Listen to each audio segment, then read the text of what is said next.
ప్రభు అయిన యేసుక్రీస్తు నామములో దేవుని ప్రియబిడ్డలకు శుభములు. కీర్తన 37:11. దీనులు భూమిని స్వతంత్రించుకొందురు, బహుక్షేమము కలిగి సుఖించెదరు. ఈ కీర్తన అంతా దీనత్వము గలవారికి, అది లేని వారికి మధ్య గల తేడా చూపుతుంది. దీనత్వం దేవుడు వారికిచ్చిన మంచి గుణం. ఇది దేవుని నీతి. దీనత్వం, సాత్వికం కలగడం ఎలాగా?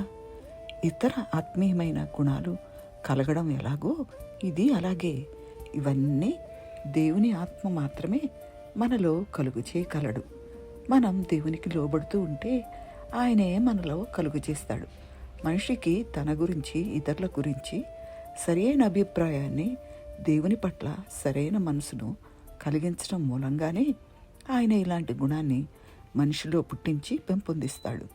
గలతీ 5:22-23లో నమోదు చేసిన ఆత్మఫలములలో సాత్వికము ఒకటి. ఇవి దేవుని నమ్మి ఆయన యందు విశ్వాసం ఉంచిన వారి ఆత్మఫలం కాదు, విశ్వాసిలో దేవుని ఆత్మ ఫలింపచేసిన ఫలం. ఇవి స్వంత ప్రయత్నాల వల్ల వచ్చేవి కావు. అలాగని విశ్వాసి చేతులు ముడుచుకొని ఏమీ చేయకుండా కూర్చుంటే కాదు. పరిశుద్ధాత్మను కలిగి జీవిస్తూ ఆయన చెప్పిన ప్రకారం నడుచుకుంటే, పరిశుద్ధాత్మను దుఃఖపరచకుండా జీవించగలిగితేనే సాత్వికం వస్తుంది. అలా కాకుంటే విశ్వాసి జీవితంలో ఈ ఫలం కనిపించదు. కొంతమంది స్వతహాగా నెమ్మదస్తులుగా ఉంటారు, కానీ వారి శక్తికి మించిన ఒత్తిడి కలిగితే సాత్వికం కనబడదు. అయితే దేవుని ఆత్మ ద్వారా పొందినది పరిస్థితుల మీద ఆధారపడదు. ఎల్లప్పుడూ ఎటువంటి పరిస్థితిలోనైనా ఎల్లవేళలా మనిషితో ఉంటుంది. మన ప్రభు మాదిరి మనకు తెలుసు కదా.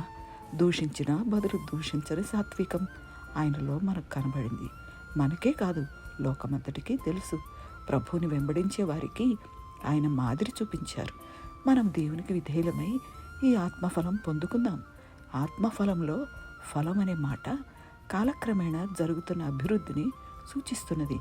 కాబట్టి సాత్వికము అంతకంతకు అభివృద్ధి చెందాలి, కానీ ఇప్పుడు కనబడి రేపు కనబడకుండా పోకూడదు. అభివృద్ధి చెందినప్పుడే ఒక విశ్వాసి ఫలిస్తున్నట్టు అర్థం. ఇటువంటి ఫలింపు జీవితం మనం కలిగి ఉందాం. దేవునికి స్తోత్రం. ఆమేన్.